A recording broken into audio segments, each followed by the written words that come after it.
চারিদিকে কত কিছু ঘটছে, মুখে মুখে ঘটনা যা রটছে, আড়ালে প্রকাশ্যে যা বলছে, তাই নিয়ে ক্যামেরা চলছে, ক্যামেরা চলছে, ক্যামেরা চলছে, ক্যামেরা চলছে। হাওড়ার শিবপুরে নবগোপাল মুখার্জি লেনের কাছে এই 150 বছরের প্রাচীন ইমারত প্রবোধ ভবনের ভেতরে এমন এক আশ্চর্য জগৎ লুকিয়ে আছে, যেখানে পা রাখলে মনে হবে সময় যেন হঠাৎ করে থমকে গেছে। এই বাড়িতেই 1890 সালে জন্মগ্রহণ করেছিলেন প্রখ্যাত ভাষাচার্য ডক্টর সুনীতি কুমার চট্টোপাধ্যায়। এই বাড়ির আনাচে কানাচে ধুলোমাখা তাকে লুকিয়ে আছে সংগ্রহের এক অদম্য নেশা, যার সংগ্রাহক সৌভিক মুখার্জি আজও বহন করে চলেছেন নিবিড় নিষ্ঠার সাথে। এই বাড়ি প্রায় 150 বছর ছুঁই ছুঁই হয়ে গেল। আমাদের পরিবার হাওড়া জেলার খুবই প্রাচীন পরিবার। এই পরিবার পেরো গ্রাম থেকে আজ থেকে প্রায় 150 বছর আগে এখানে তাদের বসতবাড়ি তৈরি করেন এবং সেই উত্তরাধিকার সূত্রে আজকে আমি এখানে বসে আছি। সেভাবে দেখতে গেলে এতদিন এত মানুষ এখানে থেকে গেছেন, এখানে বসবাস করেছেন। এই বাড়িটাই এখন একটা কিউরিও শপ হয়ে গেছে। আমাদের পরিবারের সবারই এই সংগ্রহের একটা না বাতিক আছে। ধরুন আমার দাদুর তার দাদু তার যিনি স্ত্রী ছিলেন সেই না দেখা ঠাকুমা, তিনিও কয়েন সংগ্রহ করতেন। এবার কয়েন সংগ্রহ ঠিক বলবো কিনা জানি না, হয়তো উনি জমানোর জন্যেই বা পয়সা জমানোর জন্যেই সেগুলো সংগ্রহ করে রেখেছিলেন, কিন্তু সেগুলো আমার হাতে এসে পড়ে। ফলে আমার জন্মানোর আগেই সংগ্রহ একটা এই বাড়িতে তার চর্চা গড়ে ওঠে। আমার ঠাকুমা তাসের জোকার সংগ্রহ করতেন, তার সংগ্রহের প্রাচীন দারুণ দারুণ সব জোকার আছে। আমার বাবার পেপার কাটিংসের একটা বিশাল সংগ্রহ আছে। এই পারিবারিক সূত্রেই একটা সময় প্রচুর দলিল আমার হাতে আসে এবং সেই দলিলগুলো মধ্যে একটা কাগজ দেখে আমি খুব শিহরিত হয়ে উঠি। সেটা হচ্ছে এই যে সুতানুটি গ্রাম, এই সুতানুটি গ্রামের একটা জমি বিক্রির দলিল আমার হাতে উঠে আসে। তা আমরা তো সবাই জানি কলকাতা, সুতানুটি এবং গোবিন্দপুর এই তিনটে মিলিয়ে বৃহত্তর কলকাতা তৈরি হয়। এর যে প্রমাণ, যাকে আমরা ইংলিশে বলি স্টোন এভিডেন্স বা বাংলায় আমরা যাকে বলি পাথুরে প্রমাণ, এই ধরনের প্রমাণ তো শুধু আর্কাইভ ছাড়া পাওয়া যায় না। সেরকম একটা নথি আমার হাতে আসায় আমার এই নথি সংগ্রহের দিকে অনেক বেশি মাত্রায় মন চলে যায়। মুঘল আমলে রাজার সোনার স্ট্যাম্প মারা কাগজ থেকে শুরু করে তার নানা রকমের পেপার থেকে শুরু করে তার ফরম্যান থেকে শুরু করে আজকের যুগের বাস ট্রামের টিকিট, এর মধ্যে বিভিন্ন পোস্টার্স হয়, বিভিন্ন লিফলেটস হয়, বিভিন্ন নথি আমার সংগ্রহের একটা চর্চা। আমি আবার নিজের মতন করে সংগ্রহের একটা স্পেস তৈরি করেছি। এই ঘরটা আমার সেই সংগ্রহের ঘর, নাম দিয়েছি আড্ডা ঘর। সবাই এখানে আড্ডা মারতে আসে, গল্প করে, আড্ডা মারি। এছাড়াও আমার বিভিন্ন জিনিসের একটা সংগ্রহ চর্চা এর মধ্যে আমি আমার নিজের মতন করে সাজিয়েছি। এইখানে আমার একটা খুব ইন্টারেস্টিং জিনিস আমি শেয়ার করতে চাই। যেমন এইখানে আমার কিছু বোতল, শিশি বোতলের সংগ্রহ, but this all are poison bottle, বিষের বোতল।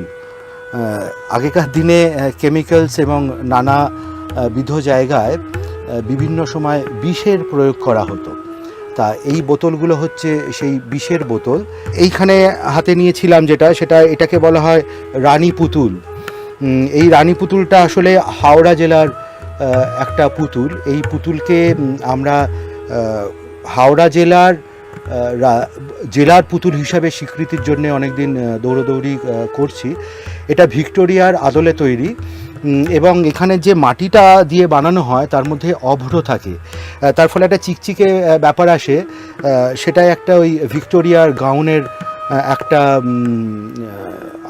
আদল তৈরি করার জন্য এই ধরনের পুতুলগুলো তৈরি করা হয়। একে বলা হয় রানী পুতুল, হাওড়া জেলার খুবই বিখ্যাত পুতুল। ঘরের তাকগুলোতে চোখ রাখলেই নজরে পড়বে এক অদ্ভুত বৈচিত্র্য।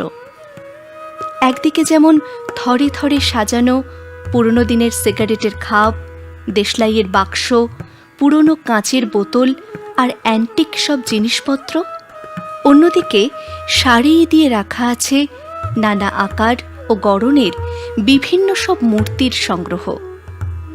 পুরনো দিনের অডিও ক্যাসেট, মুদ্রা, মেডেল, হারিয়ে যাওয়া স্ট্যাম্প চুপি চুপি বলতে থাকে, বাইরের পৃথিবী রোজ বদলাচ্ছে, কিন্তু এই ধুলো মাখা ঘরটিতে এক সংগ্রাহকের নিরলস ভালোবাসায় আর পরম মমতায় আজও বেঁচে আছে আমাদের শিকড়ের এক অমূল্য মাহফেজখানা।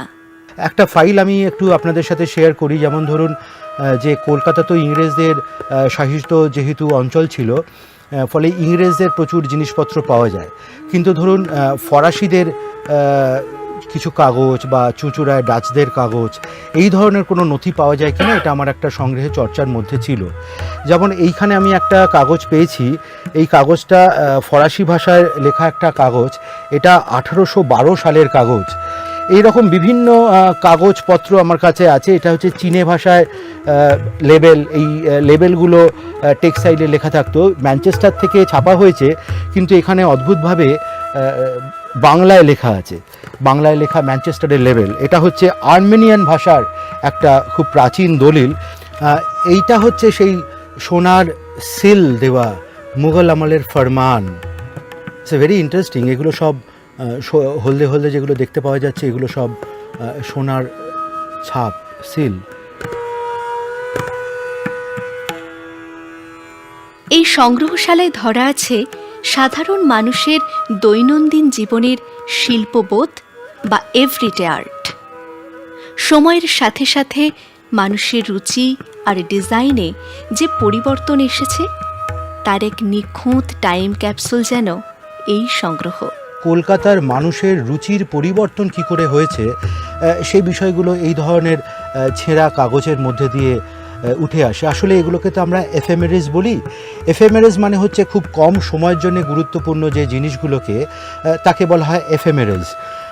এই ধরনের কাগজের মধ্যে দিয়ে আমাদের কলকাতার মানুষের রুচিবোধের যে পরিবর্তন সেটা ধরে রাখা যায়। এই ক্যাটালগের মধ্যে তারা যে শিশির লেবেল ছাপিয়ে যেগুলো সাঁটাতে হতো, তার একটা সমস্ত ক্যাটালগিং করা আছে, নাম্বারিং দেওয়া আছে। এই ক্যাটালগটা ভেরি ইন্টারেস্টিং। দেখুন এখানে লেখা আছে পাকিস্তান কোক, এগুলো সব লিথোতে ছাপা। এই ধরনের ক্যাটালগ আমি একটা পেয়েছি। এটা হচ্ছে গোল্ডের, কিন্তু যারা প্রিন্টিং টেকনোলজি জানেন তারা নিশ্চয়ই জানেন যে গোল্ড কালারটা করতে গেলে কিন্তু আলাদা করে গোল্ড কালার বানাতে হয়। ওইভাবে ওই তিনটে কালারের মধ্যে দিয়ে, গ্রিন, রেড এবং ইয়েলোর মধ্যে দিয়ে হয় না। এগুলো কিন্তু আলাদা করে ছাপানো হয়েছে বলেই মনে হচ্ছে। একটি তো অমূল্য বই আমার কাছে, অন্তত আমার কাছে তো বটেই। কলকাতার মানুষ সেই সময় কী ধরনের ডিজাইন পছন্দ করতেন, তার রুচিবোধ কী ধরনের ছিল, কী ধরনের বিষয়গুলোর মধ্যে দিয়ে, দেখুন কী সুন্দর সব মহিলাদের ছবি দেওয়া একটা ক্যাটালগ আমি এখানে পেয়েছি।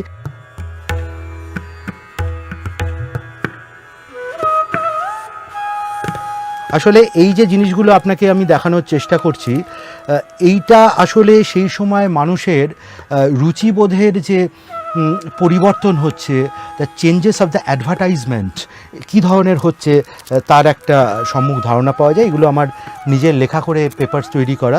আসলে পেপার না হলে তো আপনি এগুলোকে স্ট্যাবলিশ করতে পারবেন না, এগুলো দেখানো হবে না। আমি হু হু করে উল্টে দেখাচ্ছি এবং তার সঙ্গে কিছু বিজ্ঞাপনও আছে আমার কাছে।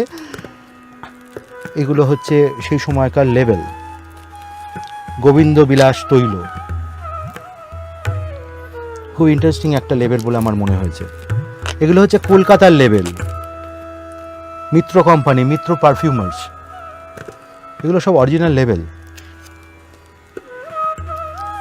এটা কৃষ্ণর লেবেল। কলকাতা লেবেলের মধ্যে বিশুদ্ধ নারকেল তেল, এই ধরনের বেশ কিছু লেবেল হয়। দেখুন এইটা খুব ইন্টারেস্টিং একটা লেবেল, এটা অমৃতসর থেকে ছাপা হয়েছে, এটা ইউএসএ থেকে ছাপা হয়েছে। দুটোই একই রকমের লেবেল, একই জায়গা থেকে বেরিয়েছে, কিন্তু দেখুন এখানে আলাদা করে লেখা আছে। এই দেশলাই বাক্সের এইটা হচ্ছে বক্স ইলাহির কাঁচি সিগারেট। ভারতবর্ষের প্রথম সিগারেট যে কোম্পানি সেটা হচ্ছে কাঁচি সিগারেট। এখানে কাঁচি সিগারেটের এটা হচ্ছে দেশলাই বাক্সের কভার, সিগারেট বক্স। এইখানে দুটো কাঁচি সিগারেটের কাগজও বক্সও আছে। আমি একটু পেপার থেকে বার করে দেখাই। এইটা হচ্ছে সেই কাঁচি সিগারেটের যে বাক্স, এইটা হচ্ছে সেই বাক্সটা। ঠিক এমনভাবেই আমার কাছে একটু আগে যেটা বলছিলাম যে তারানাথ তাকতিক তো পাসিং শো সিগারেট খেতেন, সেই পাসিং শো সিগারেটটা কীরকম দেখতে ছিল। This is the passing show cigarette. এই সেই গোল্ডফ্লেক্স সিগারেটের কি সুন্দর ডিজাইন, কীরকম কয়েন্সের মতন ডিজাইন ছিল, ন্যাশনাল লেখা। এগুলো গোল্ডফ্লেক্স সিগারেটস। এটা হচ্ছে রেড অ্যান্ড হোয়াইট বিখ্যাত সিগারেট, চারমিনার ফেলুদা খেতেন, সেই চারমিনার। এই একটা ফাইল, এই ফাইলটা হচ্ছে সিনেমা হল সংক্রান্ত। জটায়ুর একটা ছবি পেয়েছিলাম, এই সিনেমা হল সংক্রান্ত একটা ফাইলের মধ্যে আমি রেখেছি। এইখানে ধরুন যে চ্যাপলিনের কথা বলছিলাম, এইটা হচ্ছে সেই চ্যাপলিন হলের টিকিট, যে হলের আর এখন কোনো অস্তিত্ব নেই। সারা ভারতবর্ষের একদম প্রথম দিকের যে হল, সেই হল হচ্ছে এই চ্যাপলিন হল, ম্যাডন, JF ম্যাডনের তৈরি। এইটা হচ্ছে সিনেমা হলের একটা ফাইল।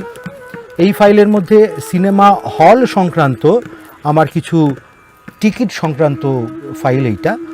এটা যেমন ধরুন চিত্রা, বিখ্যাত সেই চিত্রা সিনেমা হল, এই একটা পেয়েছিলাম। এটা হচ্ছে লাইট হাউসের একটা খাম। যারা লাইট হাউসের টিকিট কিনতেন তাদের অনেক সময় এরকম খামে দেয়া হতো। এইখানের মধ্যে সেই লাইট হাউস সিনেমার সিটিং অ্যারেঞ্জমেন্টটা একদম পরিষ্কারভাবে দেওয়া আছে। অদ্ভুতভাবে এই সিটিং অ্যারেঞ্জমেন্টটা থাকলেই আমার হলের কিন্তু একটা ধারণা করতে পারি। এগুলো হচ্ছে সব প্রাচীন চিঠি। জ্যোতি সিনেমা হল, ছবিঘর সিনেমা হল, বাঙালি সিনেমা হল, গ্লোব সিনেমা, এসব গ্লোব সিনেমা হলের বেশ কিছু টিকিট, বিভিন্ন ধরনের গ্লোব সিনেমা হলের টিকিট।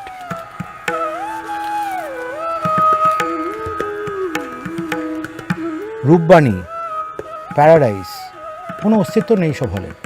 লোককে বললে লোকে বিশ্বাস করবে না। একমাত্র এই ধরনের টিকিটের মধ্যেই উঠে আছে সেই ধরনের স্মৃতিগুলো। আসলে this is a example of এফেমেরালস।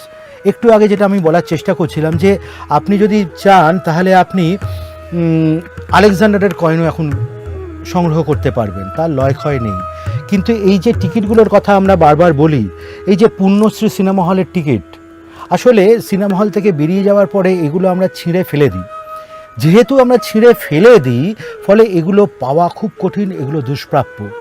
একটা কয়েন যদি সোনার, এই যে আমি একটু আগে একটা কাগজ দেখাচ্ছিলাম মুঘলের সোনার লিফাফা, সেইটা সোনার লোকে রেখে দেওয়ার জন্য, কিন্তু এগুলো মানুষ রেখে দেয় না, এগুলো মানুষ ছিঁড়ে ফেলে দেয়। ফলে এগুলো দুষ্প্রাপ্য হয়ে ওঠে এবং এই দুষ্প্রাপ্যতাই আমাদের মতন সংগ্রাহকদের কাছে আগ্রহ করে তোলে।